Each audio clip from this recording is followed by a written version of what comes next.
Subscribe करें हमारे channel सरबैटेक को और देखें क्वेश्चन एंड आंसर की सीरीज में फर्स्ट सेमेस्टर अर्थात एमजीसी फर्स्ट के सब्जेक्ट जूलॉजी का टॉपिक मलेरिया पैरासाइट।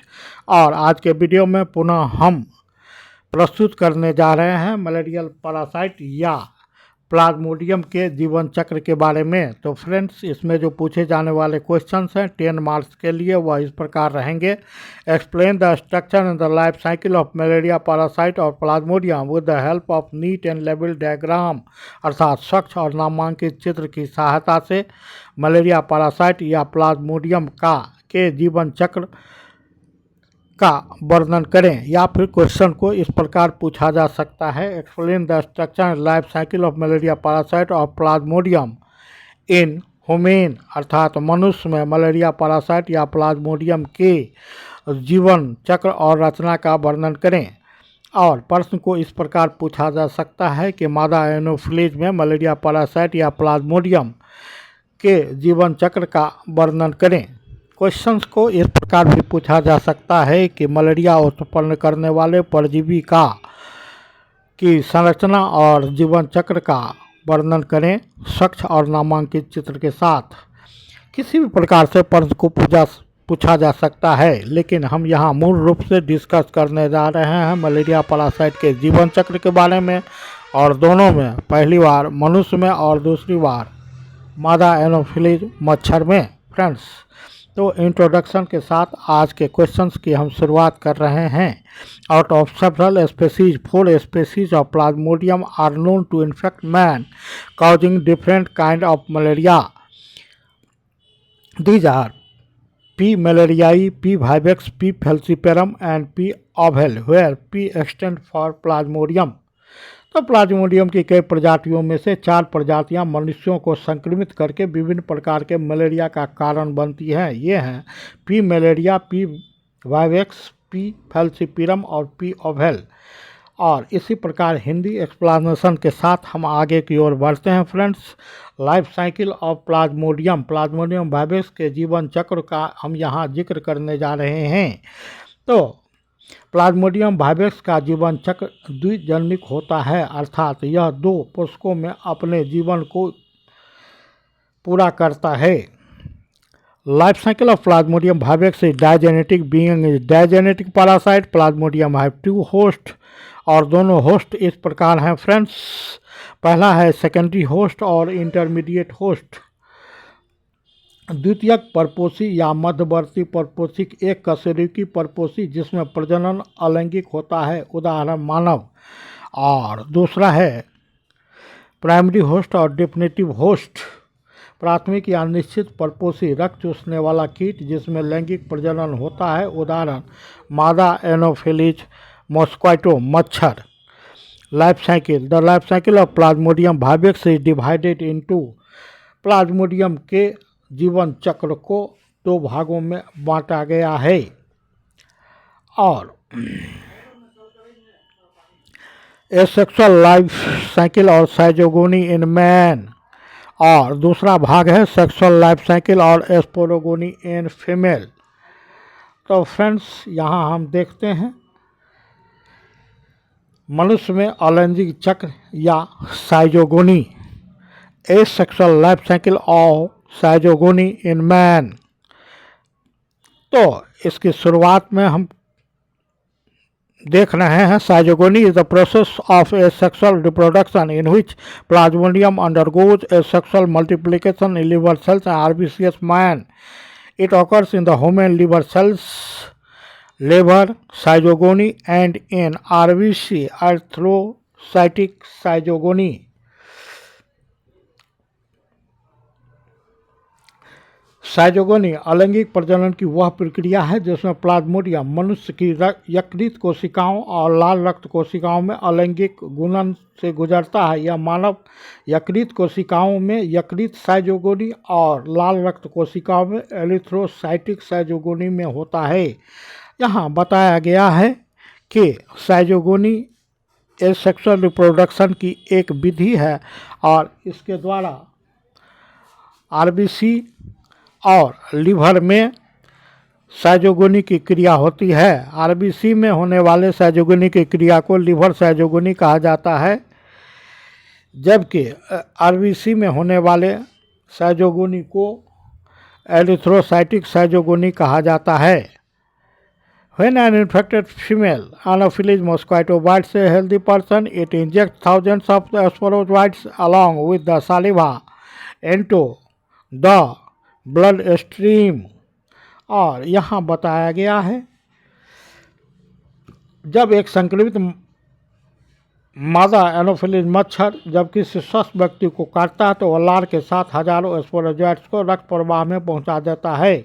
मानव में अलैंगिक चक्र या साइजोगोनी निम्नलिखित चरणों में पूरा होता है। एसेक्सुअल साइकिल और schizogony in the human is completed in the following phases.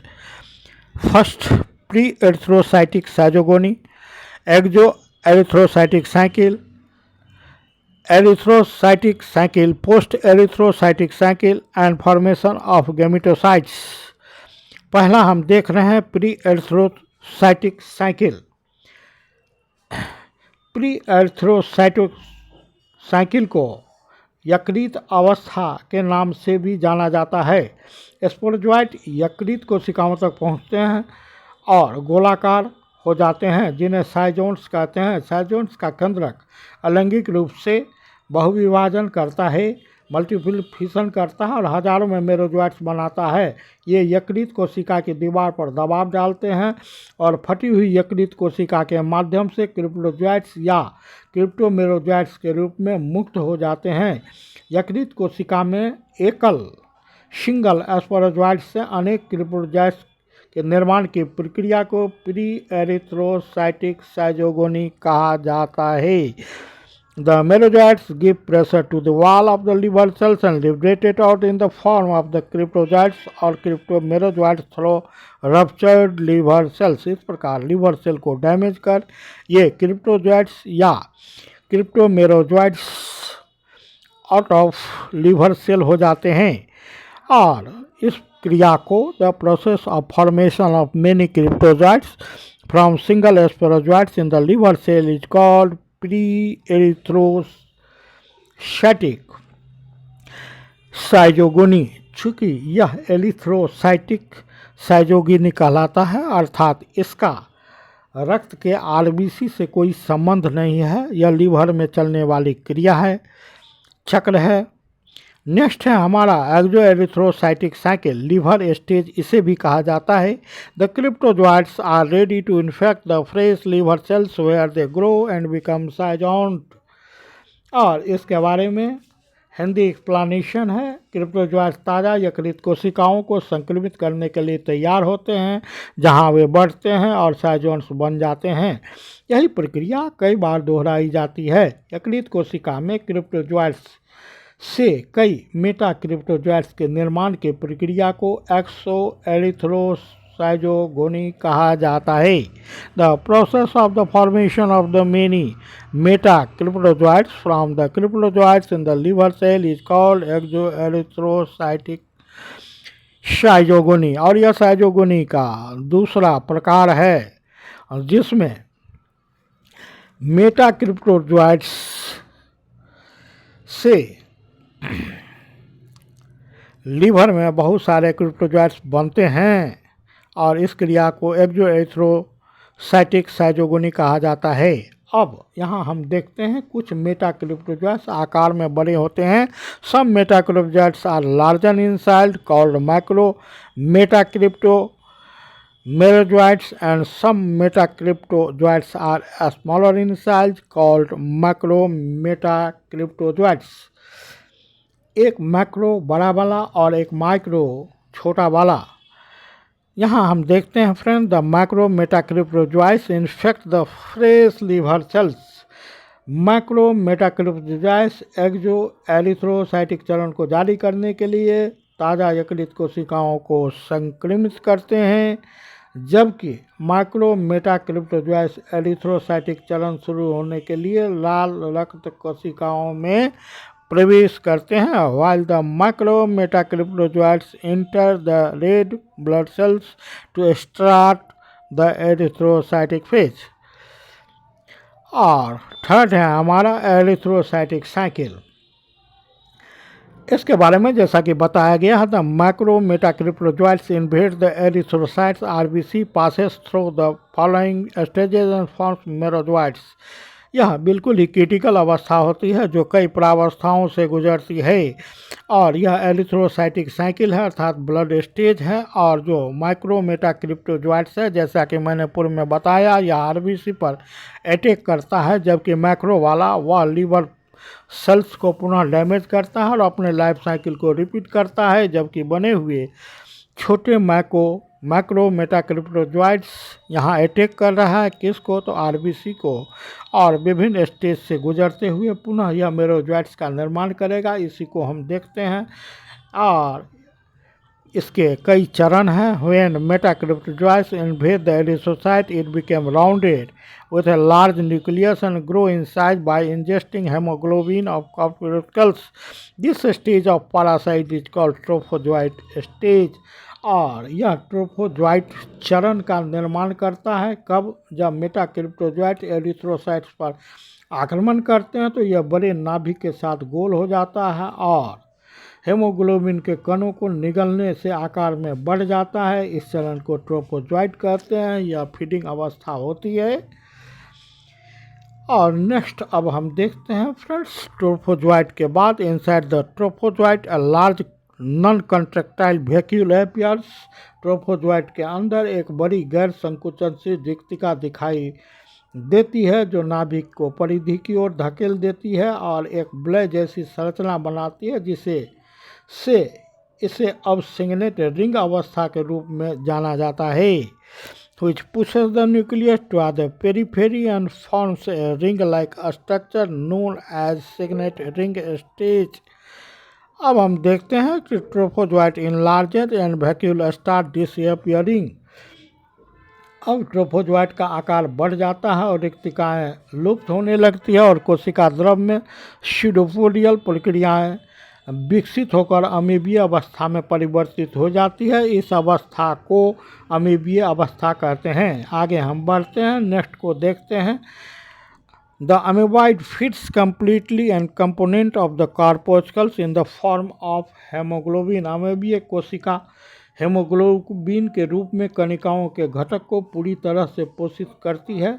अमीबीय trophozoite भोजन करने के बाद गोल हो जाते हैं, आकार में बढ़ जाते हैं और एरिथ्रोसाइटिक साइजोन्स बन जाते हैं। The amoeboid trophozoite after feeding becomes rounded, grow in size and become erythrocytic साइजोन। पुनः साइजोन का निर्माण हो रहा है। Asexual multiplication takes place in zygont and forms the merozoites, which gives pressure to the wall of the weak RBC and liberated out in the form of the erythrocytic merozoites. साइजोंट में अलिंगी गुणन होता है, पुनः मेरोजॉइट्स बनाता है जो कमजोर आरबीसी की दीवार पर दबाव डालते हैं और एरिथ्रोसाइटिक मेरोजॉइट्स के रूप में मुक्त हो जाते हैं। The merozoites are arranged toward the periphery due to the presence of the hemozoin at the center. The arrangement is just like the arrangement of the petals in the rose flower, so this stage is called rosette stage. केंद्र में haemozoin की उपस्थिति के कारण मेरोजॉइट्स परिधि की ओर व्यवस्थित होते हैं। यह व्यवस्था गुलाब के फूलों की पंखुड़ी की अवस्था के समान होती है, इसलिए इस अवस्था को रोसेट अवस्था कहते हैं। The process of formation of merozoites in the RBC form the metacryptozoites is called erythrocytic zygogony. It completes in about 48 days. मेटाक्रिप्टोजॉइट से आरबीसी में मेरोजॉइट्स के निर्माण की प्रक्रिया को एरिथ्रोसाइटिक साइजोगोनी कहा जाता है। यह लगभग 48 घंटे में पूरी हो जाती है। अब जो चौथी अवस्था है वह है post erythrocytic cycle. Sometimes some merozoites produced after the erythrocytic cycle invade the liver cells and undergo another zygogonic development in the liver cell. This is called post-erythrocytic cycle. Post-erythrocytic चक्र कभी कभी एरिथ्रोसाइटिक चक्र के बाद उत्पन्न मेरोजॉइट्स यकृत कोशिका पर आक्रमण करते हैं और यकृत कोशिका में एक और साइजोगोनिक विकास से गुजरते हैं। इसे पोस्ट एरिथ्रोसाइटिक चक्र कहा जाता है। क्यों कहा जाता है? क्योंकि यह हम देखें कि पहले pre erythrocytic cycle, then exo erythrocytic cycle, then हमने देखा एरिथ्रोसाइटोसाइकिल, और अब हम देख रहे हैं पोस्ट अर्थात एरिथ्रोसाइटिक साइकिल के बाद पुनः मेरोजॉइट्स का बनना और पुनः इसका आरबीसी और यकृत कोशिकाओं पर आक्रमण करना, यह पोस्ट एरिथ्रोसाइटिक साइकिल कहलाता है। इसके बाद हम देखते हैं फॉर्मेशन ऑफ गेमिटोसाइट। एरिथ्रोसाइटिक चक्र की कुछ पीढ़ी के बाद कुछ मेरोजॉइट्स लाल रक्त कोशिकाओं पर आक्रमण करते हैं, वे आकार में बढ़ते हैं और दो प्रकार की युग्मक कोशिकाओं में विकसित होते हैं, माइक्रोगेमिटोसाइट या मादा गेमिटोसाइट और माइक्रोगेमिटोसाइट या नर गेमिटोसाइट। और ये दो प्रकार के गेमिटोसाइट का निर्माण करते हैं। मेरोजॉइट्स आरबीसी में प्रवेश करके यह अपने साइज में बढ़ते हैं और ये दो प्रकार के गेमिटोसाइट का निर्माण करते हैं। ये गेमिटोसाइट हैं, पहला जो बड़ा वाला है वह फीमेल गेमिटोसाइट कहलाता है और जो छोटा वाला है वह मेल गेमिटोसाइट कहलाता है, माइक्रो गेमिटोसाइट कहलाता है। फर्दर डेवलपमेंट ऑफ गेमिटोसाइट, अब मनुष्य में गेमिटोसाइट का कोई विकास नहीं होता, बल्कि इसका विकास मॉस्किटो में होता है, क्योंकि यहाँ लो बॉडी टेम्परेचर होता है। साथ ही मॉस्किटो अगर इस गेमिटोसाइट अर्थात इन्फेक्टेड पर्सन के ब्लड से गेमिटोसाइट को सक कर लेते हैं तो मथन में इसका फर्दर विकास होता है।